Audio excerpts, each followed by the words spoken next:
rendah di luang cacah sentral di reaktor dulu, di bawah reaktor cutting itu untuk membuat sistem anti konsidensi dengan melalui pelindung pasif dan aktif dengan detektor ion dan detektor semikonduktor. Nanti kita jelaskan sini. Saya pernah melakukan penelitian ini sehingga paham berkaitan dengan konsisten sistem yang saya lakukan, sudah melakukan hasil penelitian. Gitu ya untuk yang pembagian pengukuran radiasi secara garis besar ini.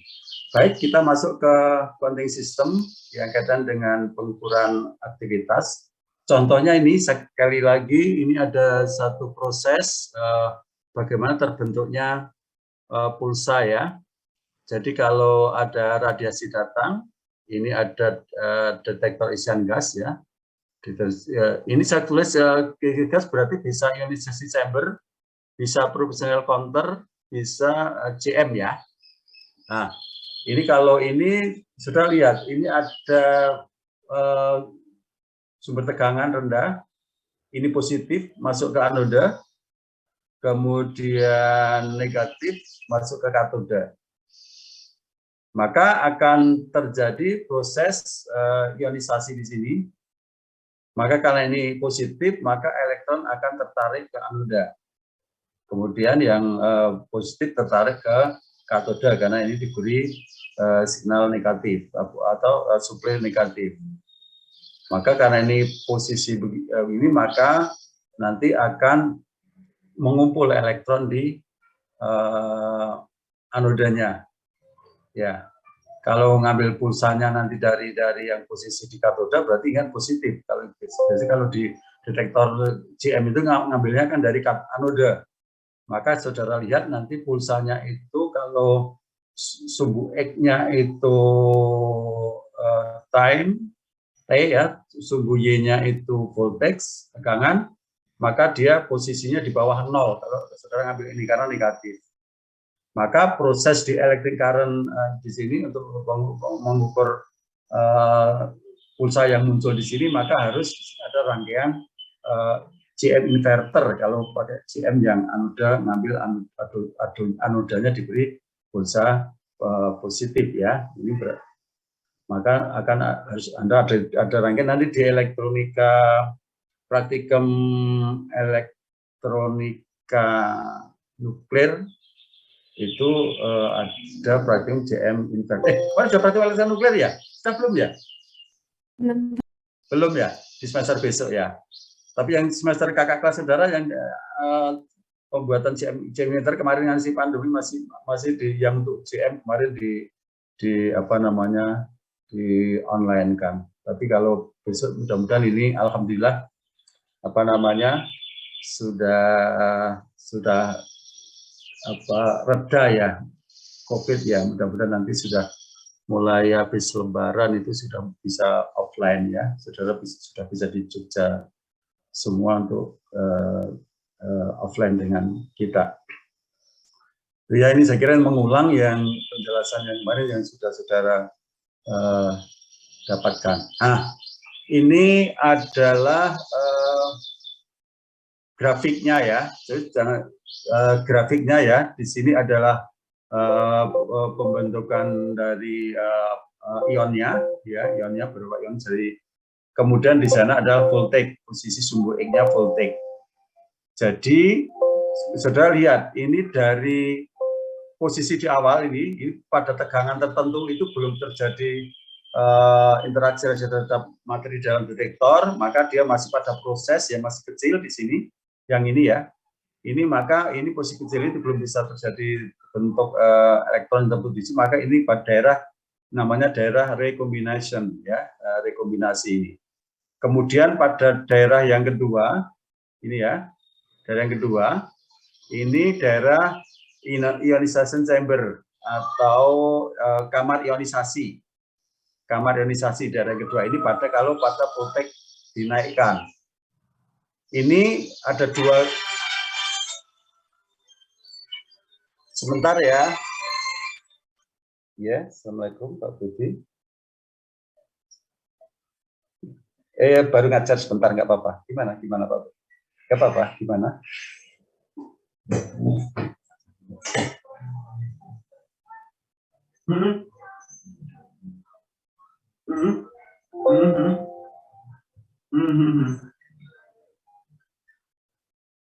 Oh iya, karena dia nggak nganu ya, apa namanya, nilainya itu itu ya, apa itu ya?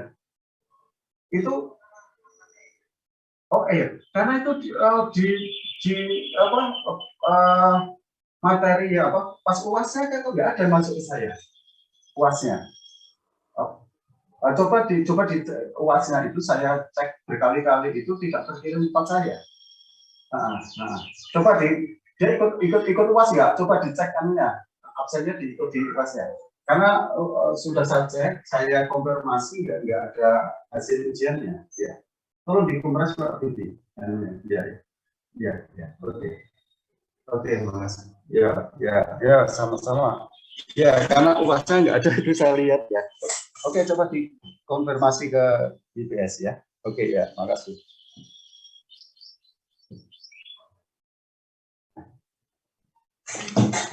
Oke, itu ada mahasiswa yang nilainya E karena saya cek uasnya nggak ada.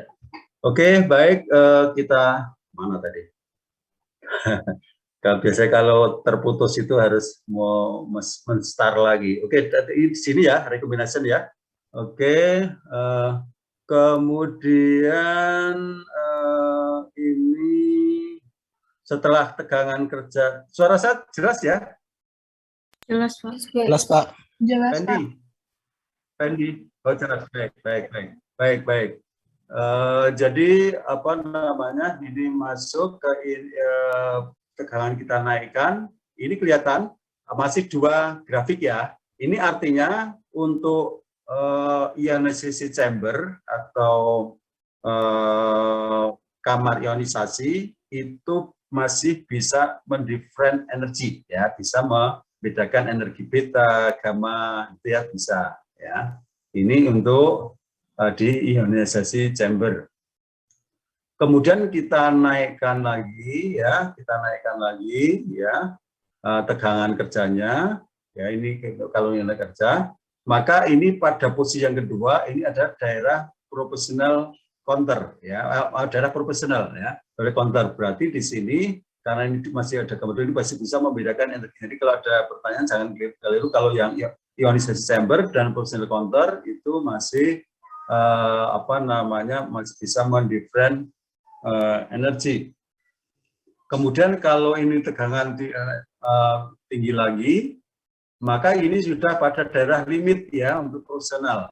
Nah, ini sudah pada limit, maka tidak disarankan di sini karena di sini sudah pada posisi akan bergabung atau tidak bisa membedakan energi yang daerah proporsional. Nah, tetapi untuk yang ionisasi chamber ini kan landai perubahan tegangan perubahan masih tidak begitu pengaruh sangat besar untuk perubahan cacah hasilnya. Tapi kalau pada posisi nanti pakai detektor proportional counter ini maka harus tegangan DC-nya benar-benar yang harus stabil. Karena kalau sudah tidak stabil atau geser tegangan kerjanya, maka sudah sangat signifikan untuk perubahan hasil cacahnya. Ini kan sangat curam ini ya, sangat curam. Gitu ya. Kemudian pada daerah tertentu ada proses tegangan kita naikkan lagi, maka pada posisi ini adalah daerah JM. JM sudah gabung, berarti untuk JM, mengapa JM tidak itu bisa memberi energi, karena dia sudah proses apalan ya di dalam kemarin di artikel sudah kita diskusikan, maka di sini sudah tidak bisa membedakan energi pada daerah JM. Nah ini di daerah counting system ini kan tidak kira-kira perlu hanya aktivitasnya saja, maka di sini banyak digunakan untuk misalnya suprameter untuk proteksi radiasi, untuk detektor yang kita hanya membutuhkan informasi intensitas, rangkaiannya lebih simpel, sederhana, dan sudah bisa digunakan untuk mengidentifikasi berapa aktivitas yang bisa tercatat di detektor itu. Nanti saudara melihat di beberapa surometer yang akan sudah praktikan itu pakai detektor GM, karena dia kita tidak memerlukan energinya, kita hanya berapa jumlah aktivitas yang kita butuhkan, berapa besarnya. Nah itu kemudian bisa macam-macam, bisa dibuat analog, bisa dibuat digital, bisa ditransfer ke interfacingkan masuk ke di data secara kakak saudara yang TA dan saya ada yang membuat gamma alarm, tapi kemudian bisa dikirim online ya, online nanti saya di ruangan bisa begitu paparannya berapa dari alat dipasang gitu, berapa paparan yang kena detektor itu ini yang dibuat kakak kelas saudara ya, itu Arnel ya, kalau Anda kenal Arnel, sekarang baru mengerjakan TA membuat gamma alarm. Prinsipnya pakai ini detektor dari detektor buat AV, detektor buat AV, kemudian buat signal processing, kemudian masuk ke proses interfacing pakai microcontroller, kemudian diproses secara online dikirim ke HP atau ke tempat lain sehingga kita bisa ngecek. Nah itu yang karena sekarang baru melakukan penelitian itu ya, kemarin sudah final proposal kemarin. Ada berapa mahasiswa yang ikut kan kemarin untuk yang Arnel ya? Ya, kemarin ada yang ikut ya beberapa ya dari masa kita ya, yang semester ini ya. Ada ya kemarin ya, Mas Arnel itu ada ya. Oke, ada diskusi ini. Cukup jelas enggak ya? Saya terlalu banter enggak ngomongnya? Enggak Pak, cukup Pak. Oke, cukup ya, oke, makasih. Oke, kalau sini ini sudah clear, kita lihat di sini ya. Ini contoh, ini contohnya, yang ini bisa untuk radiance stoichiometer ya. Kemudian ada dose kalibrator ya. Dose kalibrator itu bisa kalau di kedokteran nuklir itu digunakan untuk mengukur aktivitasnya, yang katakan misalnya kemarin ada alumni STTN dulu ya, sekarang Poltek ya, alumni STTN yang kerja di GML Gamma Mitra Lestari ya, dia kan beberapa dia mensuplai alat-alat elektronik nuklir, termasuk mensuplai isotop gitu ya ke rumah sakit termasuk alat-alat kedokteran nuklir. Kemarin mampir ke ruang saya, diskusi dengan saya karena ada beberapa alat yang trouble itu akan kalau bisa akan diperbaiki, misalnya yang di tempat sebelah itu Pendap Bu Rizky itu ada HPCE yang tidak berfungsi karena itu pendingin HPCE-nya elektrik itu tidak berfungsi. Itu kalau nggak bisa diperbaiki ya harus bagaimana caranya untuk melakukan penganggaran pembelian ulang, karena itu harganya cukup mahal, itu harganya M itu ya, yang APCE. Kemudian ada yang XRF itu juga trouble juga, itu sudah alatan lama, itu beberapa XRF juga trouble. Kemudian detektor PIPS semikonduktor itu untuk alpha itu kan dia harus divakumkan, kemudian olinya itu habis, harus diganti, dibeli, lalu dipasang lagi, kemudian diset lagi. Ada tiga alat-alat mahal yang di lab kami yang tidak berfungsi untuk sekarang ya.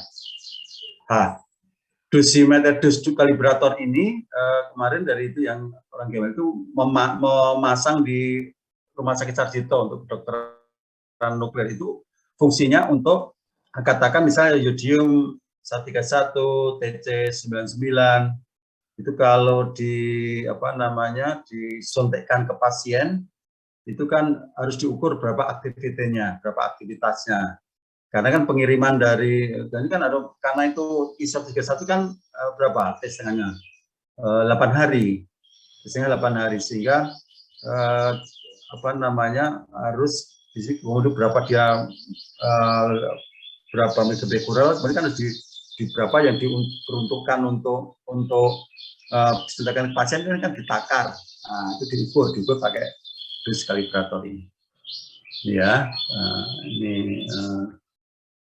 Nah, kemudian untuk JF ini ya, posisi di sini ya, di sini sebentar. Oke, di sini. Nah, nanti yang berkaitan dengan soal nomor 1B itu untuk menentukan ini panjang plato ini dari posisi sini, dari posisi mulai tegangan kerja detektor di sini ya, di sini sampai sebelum discharge, ini enggak kelihatan di sini, coba. Nah, sini yang jelas ya. Dari posisi ini ya, mulai tegangan detektor JM sampai sebelum discharge ini ada garis ini. Nah, ini berapa harga cacahnya posisi di sini ya. Ini bisa dilakukan pengukuran. Jadi kalau pakai sistem counting system, jadi dari HP, kemudian detektor HP diberi HP yang variabel, kemudian HP-nya itu dinaikkan secara interval tertentu. Katakan di sini misalnya sebelum mencacahkan posisi di sini, nanti katakan misalnya di 200 misalnya, kemudian dinaikkan 250, misalnya dimulai di sini cacahnya berapa, kemudian 300 di sini cacahnya berapa, HP 4 dinaikkan ke 400 cacahnya berapa, ke 450 cacahnya berapa, kemudian ke 500 cacahnya berapa. Saat mulai tiba-tiba cacahnya tinggi, mulai continuous discharge itu atau dia discharge, maka dia 1-2 titik itu katakan 500 sudah mulai naik, 550 sudah tinggi. Ya, nanti harus sudah diberhentikan di sini 2 titik ini berhentikan, sehingga kemudian diplot antara voltage dengan cacah, maka akan terjadi apa namanya gambar seperti ini. Nah, gambar ini kemudian diambil panjang platonya ini berapa? Panjang platonya ini berarti posisi V2 dikurangi V1 di sini. Katakan misalnya posisi di sini ya, posisi di sini katakan enggak lihat deh, enak yang ini ya. Jadi posisi di sini, ini posisi di sini berapa tegangannya, kemudian posisi di sini tegangannya berapa, maka ini V2 min V1 di sini, maka ini adalah panjang plato. Ya. Nah, panjang plato. Kemudian slope-nya ini juga bisa diukur, ada kemiringan. Kemiringan ini bisa ditentukan, diukur berapa. Kalau ini sangat curam itu, sehingga di kemiringan tinggi kan dia perubahan tegangan sedikit pun akan berubah cacahnya, itu yang bagus. Maka ini ada ketentuan untuk slope-nya itu bagus sekian gitu ya. Nanti kita cek berapa yang slope-nya yang bagus ini. Kemudian dari panjang plato ini maka biasanya tegangan kerjanya dari setengah sampai 2/3. Jangan sampai katakan ini di sini 300, jangan masuk tempatkan tegangan dipasang tegangan kerjanya 300 kalau sudah set. Karena kalau 300, katakan misalnya tegangan mulai awalnya P1 300, maka turun sedikit tegangan kerja sudah pada daerah profesional. JM tidak bisa secara optimal. Kalau saudara masukkan di tegangan yang batas limit atas ini, kalau nanti saudara naik ada tegangan tidak stabil, naik sedikit, maka sudah pada daerah discharge. Ya. Nah, kalau naik sedikit ini pada tegangan discharge, maka kemungkinan akan lama-lama akan cepat rusak detektor yang kita gunakan itu. Itu nanti ini berkaitan dengan soal nomor 1B itu. Gitu ya. Jadi bisa dipahami ya, itu sudah sebagian besar, beberapa sudah benar ya untuk soal itu. Jadi intinya untuk menentukan plato itu dipasang sistem rangkaiannya, kemudian saudara naik. Jadi harus pakai tegangan tinggi DC yang yang bisa divariabel dengan DC tinggi DC yang bisa divariabel. Maka untuk praktikum saya kemarin minta mahasiswa tugas akhir untuk membuat HV, membuat HV yang dibimbing Pak Juwo dan Pak Joko itu ada membuat HV yang bisa divariabel, sehingga di samping ada urtek yang kita punya beli dari luar itu, tapi kita punya yang buatan kita, nanti bisa digunakan untuk praktikum mahasiswa untuk bisa mengintervalkan HV-nya untuk mensuplai tegangan detektor. Termasuk juga nanti NITL juga, ya, kita kan macam-macam itu. Kalau fix tertentu ya pada satu alat tertentu, tapi kalau dengan HV yang bisa divariabel kan bisa dipakai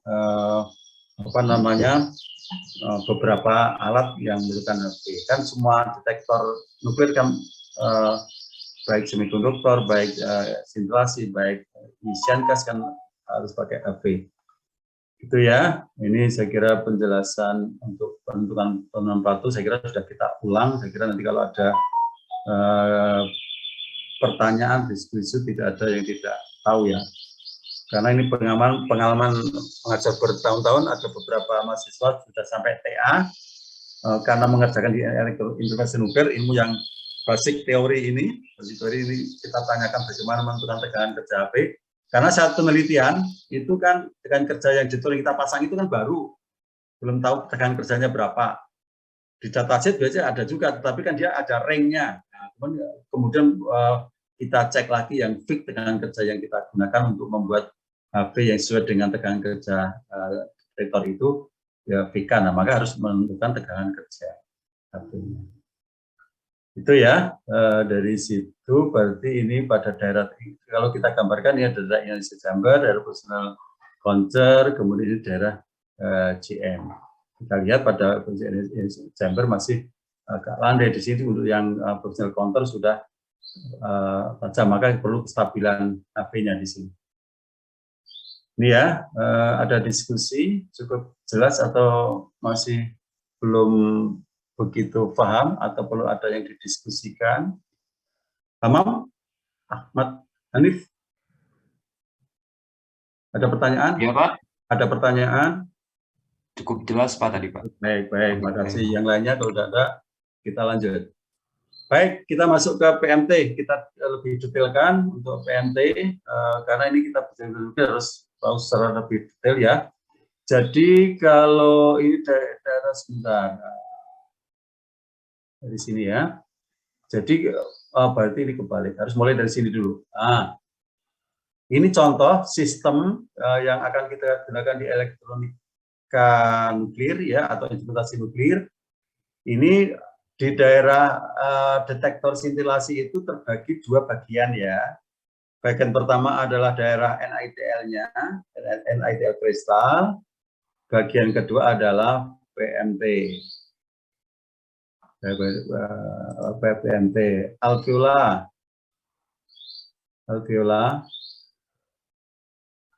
Dengar suara-suara alveola. Nah, ditinggal pergi nih. Ibnu Ikhan.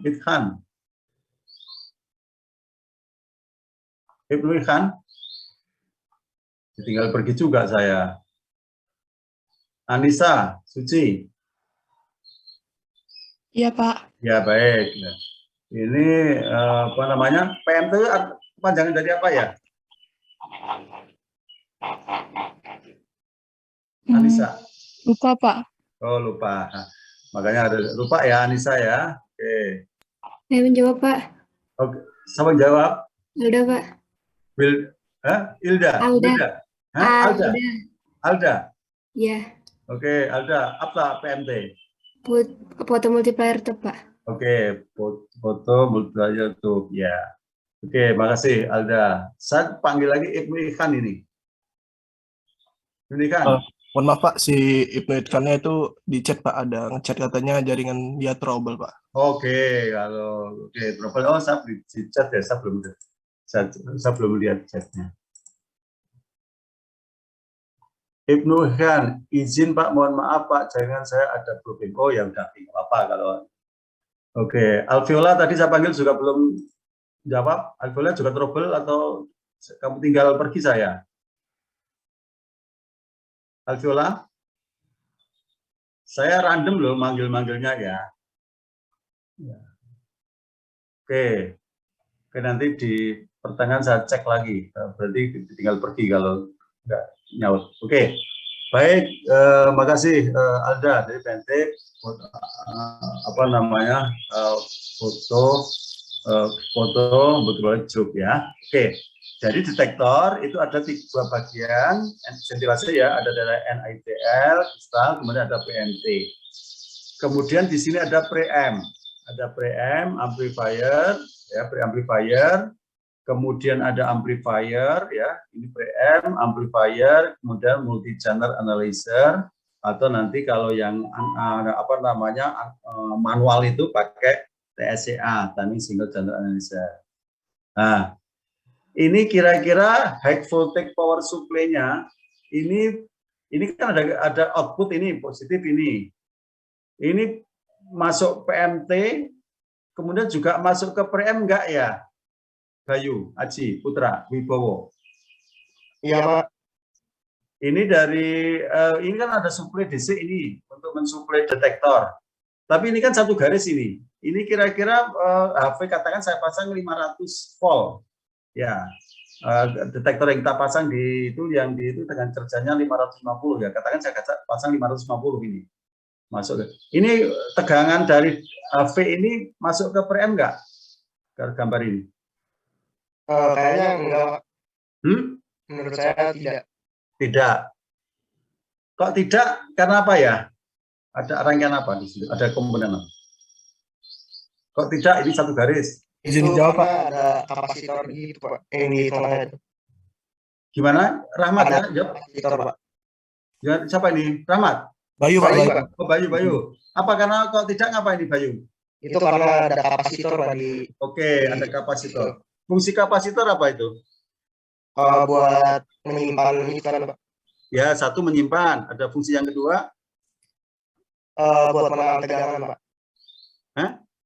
Buat menahan tegangan DC bukan, Pak?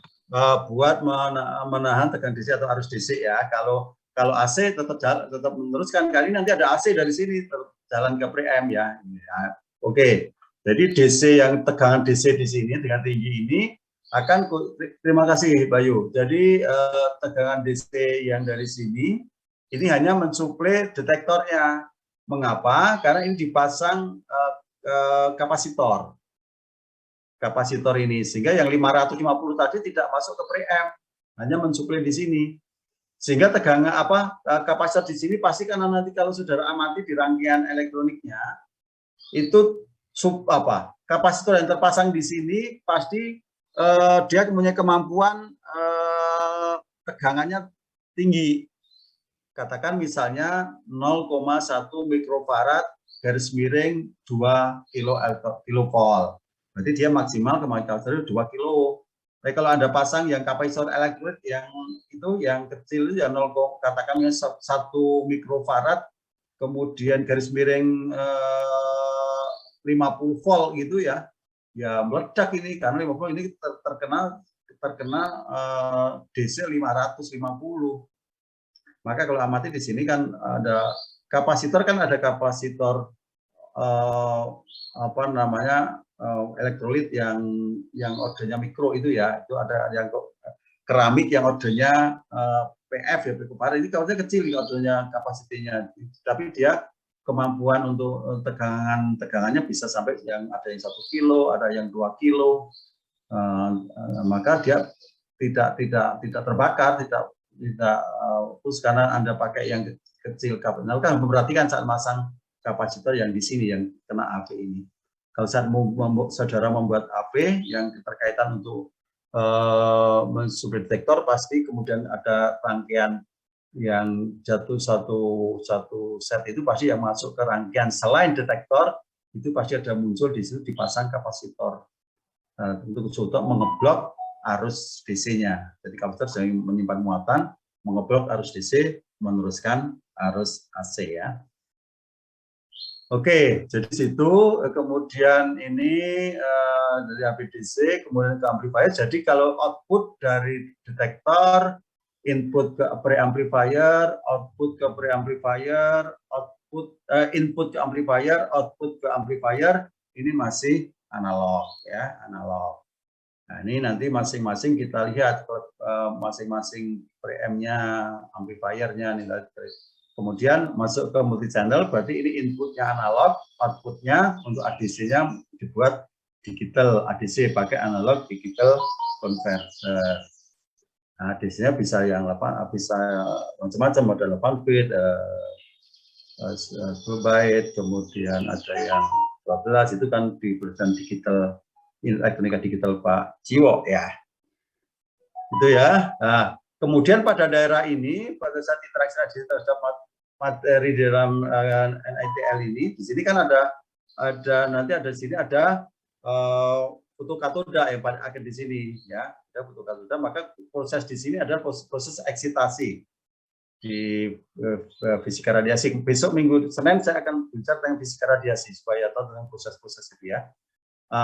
Ini apa namanya, katakan konversi dari katakan misalnya dari 1000 ya, 1000 elektron misalnya gitu, visible itu kan bisa terlihat ya, bisa visible foton ya, 1000 kata bisa terlihat 1000 foton ya, visible terlihat ya, betul ya, terlihat bisa terlihat dari foton 1000 tadi, maka yang bisa dikonversi ya, konversi itu sekitar kurang lebih 20% ini ya.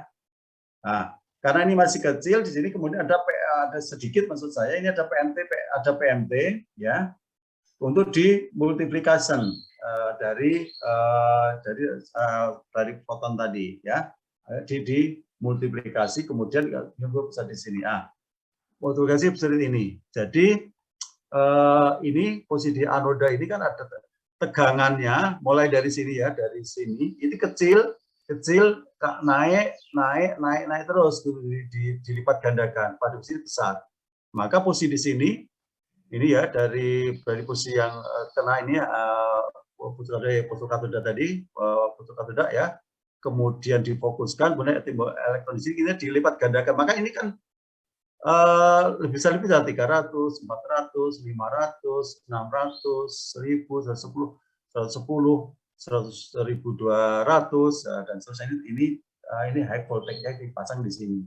Ada RR ini voltage divider, dirangkan di nanti ada voltage pembagi tegangan ya, pembagi tegangan. Kalau satu tegangan di sini berarti kan R di sini dibagi R yang ada di atasnya ini kan, berarti kalau ini tegangan. Begitu kalau dari R di ini berarti kan ini kata ini R1, R2, R3, R4, R5, R6 gitu ya, berarti kalau posisi ditekan di sini R1 dibagi R2 dan Rn di sini kali tegangan kerja yang masuk dari suplai yang masuk dari tegangan kerja itu. Ya, jadi yang pertama kali ini yang paling besar di sini katakan detektor yang di spektroskopi gamma NITL yang ada di lab kami itu 550, maka pada posisi ini 550 gitu.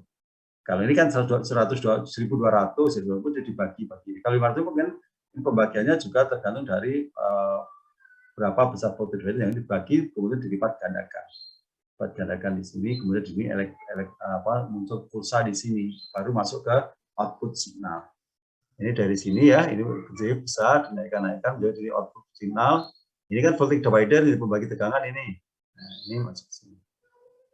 Itu ya, itu proses dari sistem spektroskopi di PMT yang dari data apa namanya pulsa yang datang dari. Halo, ada suara? Ada yang mau tanya? Tanya Pak. Yuk, silakan. Silakan di-on-kan nanunya, videonya kalau tanya. Silakan. Siapa yang mau tanya, yo? Halo? Putus ya? Pak, saya deh Pak yang mau nanya Pak. Oke, silakan di-on-kan videonya. Oke Pak. Saya mau nanya tadi yang PMT itu dia kan ada pembagi tegangan ya Pak ya. Nah, siapa jadi dulu yang tanya dulu? Saya ceknya dulu. Oh iya, Hamam Pak. Oh iya, Hamam. Oke, silakan Hamam. Jadi outputnya dari PMT ini si tegangan itu dia itu terbagi jadi outputnya itu lebih besar apa lebih kecil Pak tegangannya atau mungkin bisa diatur sesuai dengan output keinginannya gitu Pak. Oke, makasih Hamam Ahmad Hanif ya. Oke, makasih, bagus pertanyaan Hamam. Jadi untuk voltage divider, jadi prinsip voltage divider tahu ya Mas Hamam ya, pembagi tegangan ya. Iya Pak. Oke, baik. Oke, makasih. Jadi di sini ya, sebentar. Oke. Ini untuk yang posisi katakan misalnya ini biasanya, ya bukan biasanya, di dalam membagi tegangan-tegangan untuk masing-masing pelipat di node ini R-nya yang dipasang sudah fix, Amam. Sudah fix. Sudah fix, ini tidak diganti-ganti, ini dari pabrikan. Dari pabrikan. Kalau yang NITL yang ada tempat kita itu. Katakan misalnya begini. Katakan di sini 1000. Nah, ini 1200 ya. 1000 ya, 1000. Nah, maka pengganda tegangan ini ya, itu biasa di sini katakan misalnya ini pelipat ganda tegangan elektronnya ini pakai dinode yang dipasang di sini. Ini katakan misalnya ini dari 100, 200, 300, 400, 500, 600, 700, 800, 900 sampai 1000. Ini berarti katakan misalnya ini ada 6 tingkat, 10 tingkat, 1000, 10 tingkat gitu ya, 1000. Maka pada saat saudara ternyata detektor yang saya pakai itu tidak 1000, detektor yang kita pakai itu kan katakan misalnya detektor ini hanya tegangan kerjanya 500. Tegangan kerja 500 volt itu sudah pada posisi output di posisi di anodenya 500 sudah posisi signal pulsanya sudah kondisi optimum sudah bisa ditransfer ke output sehingga ke amplifiernya sudah bagus, sudah kondisi optimum. Katakan 500. Nah, ini tidak diganti-ganti, tidak di-switch, tidak dirubah, tetap ini berarti tetap 10 pembagian tadi ya tetap ini karena ini dari pabrikan di dalam ini kayak di dalam PMT. Maka kalau ini 500 yang tadi pembagi 100, 200, 300, 400, 500, 600, 700, 800, 900 sampai 1000 tadi. Kalau ini 500 berarti di sini kan pembaginya sama. Kalau di sini R1 ya R1 dibagi R1 sampai Rn dikalikan 1000 kalau tadi 1000. Tapi kalau di sini katakan misalnya 500 ya R1 dibagi R1 sampai ke Rn dikalikan 500.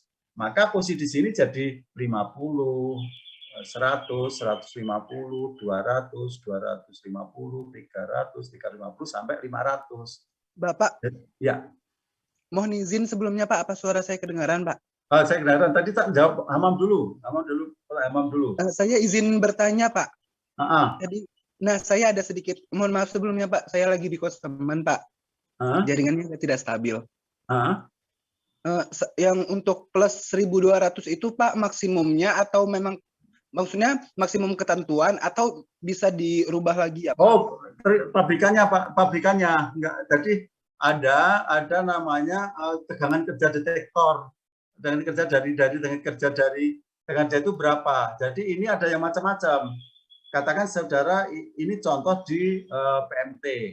Di PMT ada yang tegangan kerjanya ada yang hanya sampai 1000 di sini. Ini kan contoh dari yang saya ambil dari in nuclear medicine ya. Ini dari sini. Ini tapi nanti saya beri contoh ini yang tidak 1200 gitu ada ya. Tapi yang penting pembagiannya ini dari PMT yang kita pasang ini apa namanya voltage divider ini sudah fix dari pabrikan. Nah, kemudian yang nanti saya lihatkan apa namanya bentuk fisiknya di lab ya. Nah, menyambung pertanyaan Hamam dan pertanyaan Ivan tadi. Jadi kalau ini 1200, ini kan posisi tegangan maksimum di anoda. Tapi kalau ada yang posisi dari voltage supply di sini katakan hanya 500, ya sini maka di sini hanya 500. 500 berarti di sini ada pembaginya sesuai dengan tegangan kerja di node ini. Tergantung RR yang dipasang. R-nya kan tetap, ya tergantung posisi R-nya tetap, berarti ya tegangan kerjanya tergantung dari dikalikan 500 tadi, dikalikan 1.200. Gitu ya Ibnu Khan dan Hamam, bisa dipahami. Jadi ini adalah contoh dari PMT pabrikan yang dicontohkan untuk yang tegangan di anoda ini pada posisi plus 1.200. Kalau yang ini 900, nanti kalau ini saudara beri tegangan berlebih dari tegangan ini akan seperti kalau di JM itu kan dicat ya. Di JM ini kalau ini menjadikan juga akan menimbulkan kerusakan dari sistem ini. Jadi